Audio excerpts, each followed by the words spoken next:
Hi friends, இப்போ நம்ம 3 நாளாக ஷார்ட்ஸ் போட்டுட்ருந்தோம். அதுக்குள்ளே ஃபுல் வீடியோ உங்களுக்கு போட்டிருக்கேன். மேக்ஸிமம் நம்மளால் வேலை டைமில் எவ்வளோ எடுக்க முடியுமோ எடுத்து போட்டிருக்கேன்.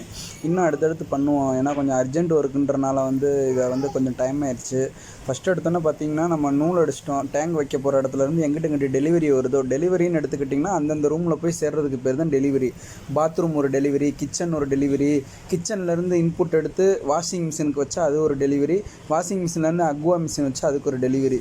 ஒரு சில பேர் பைப்பு எப்படின்னு பார்த்தீங்கன்னா, சிபிவிசி, யூபிவிசி, பிவிசி இப்படி 3 வெரைட்டியில் பைப் லைன்ஸ் இருக்குது. நம்ம இங்கே பண்ணியிருக்கிறது பிவிசி. எப்பயுமே பாத்ரூம்குள்ளே வாட்டர் லைன் போட்டிங்கன்னா மேக்ஸிமம் 1 இன்ச்சியே போடுங்க. சிபிவிசியில் 1 இன்ச்சு இருக்குது, 3/4 இன்ச்சு இருக்குது. ஆனால் 1 இன்ச்சு சிபிவிசி போட்டால் ரொம்ப நல்லது. இங்கே பாத்ரூம்குள்ளே பூராமே ஓப்பனில் பைப் அடிக்க சொல்லிட்டாங்க. கன்சல்டிங்காக வேணாம். கன்சல்டிங்காக சுவத்துக்குள்ளே டைல்ஸ்குள்ளே மறையிறது, அதுதான் கன்சல்டிங்காக அடிக்க வேணான்னு சொல்லிட்டாங்க. அதனால் அந்தந்த ரூமுக்குள்ளே போய் நம்ம அவுட்லெட்டு எடுத்து விட்டுட்டோம்னா, டைல்ஸ் ஒட்டினதுக்கப்புறம் நம்ம அதிலேருந்து கட்டாணி அடித்து ஓப்பனில் பண்ணிக்கலாம். அதுக்குள்ளே வீடியோ நம்ம இன்னொரு பார்ட்ஸ் வீடியோவாக நம்ம போடலாம். அந்த மாதிரி தான் பண்ண சொன்னாங்க. நம்ம நூல் கயிறு அடித்து எல்லாம் அடித்து அந்தந்த ரூமுக்கு மவுத்துக்கிட்ட போய் இறங்குற மாதிரி நம்ம பைப் லைனை பூரா நிப்பாட்டி வச்சுட்டோம். இப்போ அதுக்கடுத்து பார்த்திங்கன்னா டேங்க் வைக்கிறோம். டேங்க் அதாவது 2 வீடு, ஒவ்வொரு வீட்டுக்கு ஒவ்வொரு டெலிவரி, அந்த மாதிரி தான் நம்ம நிப்பாட்டியிருந்தோம். ஒரு வீட்டுக்கு ஒரு 1.25 டெலிவரி, இன்னொரு பக்கத்து வீட்டுக்கு இன்னொரு 1.25 டெலிவரி. மோட்டர்லேருந்து வர்றது மட்டும் 1 இன்ச் பைப்பு. அந்த மாதிரி தான் பண்ணியிருந்தோம். எப்பயும் tank நிப்பில் MTA, FDA, elbow, union கம்பல்சரியாக ஒரு யூனியனும் ஒரு வால்வும் போடுறது பெஸ்ட்டு எப்போயுமே டேங்கு கிட்ட பொறுத்த வரைக்கும். எதுக்காகன்னு கேட்டிங்கன்னா, வீட்டுக்குள்ளே இப்போ 2 அட்டாச்மெண்ட் பாத்ரூம் இருக்குன்னா, அந்த பாத்ரூமில் ஒரு வால்வு உடஞ்சிருச்சுன்னு வச்சுக்கோங்களேன், ஒரு குழா டேப்பே உடஞ்சிருச்சுன்னா அந்த வால்வை நம்ம க்ளோஸ் பண்ணுறதுக்கு கண்ட்ரோலாக இருக்கும். அதனால தான் இந்த மாதிரி நம்ம பண்ணிக்கிட்டு இருக்கோம். இப்போ அதை டேங்க் லைனை பூரா போட்டு சேர்த்து விட்டுட்டு ஏர் வண்டு பீஸ் வச்சுருங்க. எப்போயுமே டேங்க் ஒரு 3 அடியாக இருந்துச்சுன்னா 4 அடி வச்சுருங்க. 1000 லிட்டர் இப்போ நம்ம வைக்கிறனால 4 அடி டேங்க் இருக்கிறனால நம்ம ஒரு 5 அடி டேங்க் வைக்கிறோம்.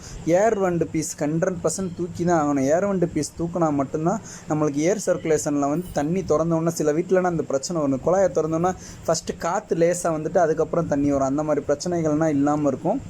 யூனியன் பக்கத்தில் போடுறதுனால தான் டேங்கு கிட்டேருந்து டக்குன்னு கழட்டிக்கிற மாதிரி இருக்கும். இந்த வீட்டை பொறுத்த வரைக்கும் நம்ம 4 இன்ச்சு 2.5 இன்ச்சு சாண்ட்ரிங் லைன் பார்க்கல, அதை அவங்களே பார்த்துக்கிட்டாங்க. கொத்தனாரை வச்சு சும்மா நார்மலாக யூக்லாம்பு வச்சு அடித்து பார்த்துக்கிட்டாங்க. அதனால் நம்ம இந்த மாதிரி பார்த்துட்டோம். இந்த மாதிரி 1.25 பைப்பு போகிற இடத்துல ஒரு பைப்பு ஜம்பிங் ஆகுதுன்னா இந்த மாதிரி சில பேர் 4 ஷூ போடுவாங்க. அப்படி பண்ண தேவையில்ல, ஒரு எல்போ 2 ஷூ போதும். இங்கே பூரா டெலிவரிக்கு பூரா 1.25 இன்ச்சு பைப்பு. இன்புட்டு மோட்டரில் இருந்து டேங்கில் போய் விழுகிறதுக்கு 1 இன்ச்சு பைப் போட்டிருக்கோம். பாத்ரூம்குள்ளேயும் ஃபுல்லாக 1 இன்ச்சு தான். இப்போ பார்த்தீங்கன்னா தெரியும், வாஷிங் மிஷின்லேருந்து காமன் டேப்லேருந்து வீட்டு வாசலில் ஒவ்வொரு டேப்லேருந்து எல்லாத்துக்குமே நம்ம 1.25 போட்டு மவுத்துக்கிட்ட மட்டும் 1 இன்ச்சு சேர்த்தியாச்சு. இப்போ நீங்கள் அவுட்டர் லுக்கு பார்க்குறீங்க, டேங்க் வச்சு இந்த ஏர் வண்டு பீஸு ஓவர்ஃபுல்லு. சில பேர் டேங்க்லேருந்து டைரெக்டாக ஹோல்ட் பண்ணி டேங்க் நிப்பிள் மாட்டி வெளியில் விடலாம். இவங்க சும்மா மிச்ச இடமும் ஃபுல்லாக அவங்களோட இடம்ன்றனால மேலேருந்து டைரெக்டாக காட்ட சொல்லிட்டாங்க. அதனால் மேலேருந்தே பண்ணியாச்சு. என்ன பட்ஜெட்டுக்காண்டி தான், பட்ஜெட்டுக்கு தகுந்தாப்பில் வேலை பார்க்கலாம். பட்ஜெட் அதிகமாக இருந்துச்சுன்னா இன்னும் நல்லா பார்க்கலாம். அவங்க சிம்பிளாக பண்ணி கொடுங்க, அதே நேரத்தில் கொஞ்சம் நார்மல் குவாலிட்டியாக பண்ணி கொடுங்கன்னாங்க. அந்த இதுக்காண்டி தான் நம்ம பண்ணிகிட்ருக்கோம். இப்போ நீங்கள் பார்த்தீங்கனாலே தெரியும், இதுதான் டேங்கோட பொசிஷனு. நம்ம இந்த 1 இன்ச்சு டேங்கில் விட்டுட்டோம், ஏர் வண்டு பீஸ் போட்டோம். இன்னொரு பக்கம் ஏர் வண்டு பீஸில் நம்ம தண்ணி எவ்வளோ நிறையணும்னு பார்த்துட்டு அதுக்காண்டி ஓவர்ஃபுல்லுக்காண்டி இப்போ 3/4 டேங்க் ஒரு 850 லிட்டர் 900 லிட்டர் நிறையிறப்பே நம்மளுக்கு தண்ணி கீழே வந்துடும். அவங்க போய் ஆஃப் பண்ணுறக்குன்னே ஒரு 950 லிட்டர்கிட்ட வந்துடும் மூடியை ஒட்டி. இந்த பொசிஷனுக்கு தான் நம்ம கனெக்ட் பண்ணணும். இப்போ பேலன்ஸ் இருந்த ஒர்க்கு நம்ம சேர்க்குறத பூராமே இந்த மாதிரி தான் சேர்த்துட்ருக்கோம். பாருங்கள், ஒரு கிளாம்பு அடிச்சிட்டோம், நூல் கயிறு அடித்து கிளாம்பு அடிச்சுட்டு அந்த கிளாம்பை டைட் பண்ணிட்டு கீழே வர்றப்போ அப்படியே 1 பை 1 சேர்த்து வருது. மவுத்து அந்த ரூம் என்ட்ரன்ஸ்குள்ளே போகிற வரைக்கும் 1.25 இன்ச்சு வரும். அதுலேருந்து உள்ளே போகிறது மட்டும் 1 இன்ச்சு, பாத்ரூம்குள்ளே பூரா 1 இன்ச்சு போட்டிருக்கு. நார்மல் பிவிசி பைப்பு தான் அவங்க போட சொன்னாங்க. அதனால் சிபிவிசி பைப் ஓப்பன் பண்ணல.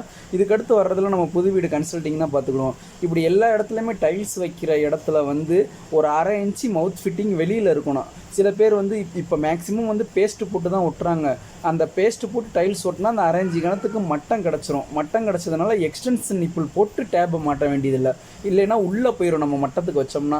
அதே மாதிரி எந்த இடத்துல ஓட்டை போட்டாலும் சரி, நீங்கள் மேக்ஸிமம் மிஷின் யூஸ் பண்ணி ஒரு ஓட்டையை போட்டு அதுக்கடுத்து பொத்து விடுங்க ஒளி சுத்தியில் வச்சு, இல்லைன்னா பெருசாக பேந்துடும். அப்புறம் ஃப்ரெண்ட்ஸ், நீங்கள் ஒர்க்கெல்லாம் பார்க்குறீங்க, சப்ஸ்கிரைப் பண்ணுங்கள், லைக் பண்ணுங்கள், ஷேர் பண்ணுங்கள், கமெண்ட் பண்ணுங்கள். 100% சப்ஸ்கிரைப் பண்ணுங்கள். எனக்கு ஒரு மோட்டிவேஷனாக இருக்கும். பார்த்துக்க.